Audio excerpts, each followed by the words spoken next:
তারেক রহমান সরকারের শুভঙ্করের ফাঁকি। প্রথমবার সরাসরি সমালোচনা করছি, তাও জনগণের স্বার্থে। আপনারা হয়তো জানেন, গত এপ্রিল মাসে দুবার এলপি গ্যাসের দাম বাড়ানো হয়েছিল। দ্বিতীয়বার যখন দাম বাড়ায়, তখন সরকার ব্যবসায়ীদের প্রতি টন এলপিজি আমদানি করতে $250 জাহাজ ভাড়া দিয়েছে। গত 3 মে চলতি মাসের এলপি গ্যাসের দাম ঘোষণা করেছে সরকার। এবারও ব্যবসায়ীদের প্রতি টন প্রতি $250 জাহাজ ভাড়া দিয়েছে। আর ঠিক এই কারণে 12 কেজি এলপি সিলিন্ডারের দাম 1940 টাকা নির্ধারণ করা হয়েছে, যদিও এর বেশি দামে বিক্রি হচ্ছে খুচরা পর্যায়ে। এখানে শুভঙ্করের ফাঁকি কোথায় সেটা জানাবো।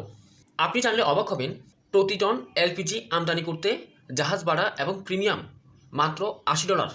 যদি মাত্র $80 জাহাজ ভাড়া হয়, তাহলে বাড়তি $170 কেন দেওয়া হচ্ছে?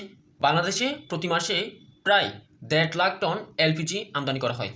সরকার জনগণের পকেট কাটার জন্য ব্যবসায়ীদের টন প্রতি $170 বাড়তি জাহাজ ভাড়া নিতে অনুমোদন দিয়েছে। ফলে প্রতি মাসে 1.5 লাখ টনে বাড়তি 313 কোটি টাকা জনগণের পকেট থেকে কেটে নিচ্ছে ব্যবসায়ীরা।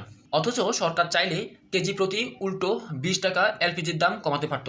এতে প্রায় 250 টাকা কমতো 12 কেজি সিলিন্ডারের দাম।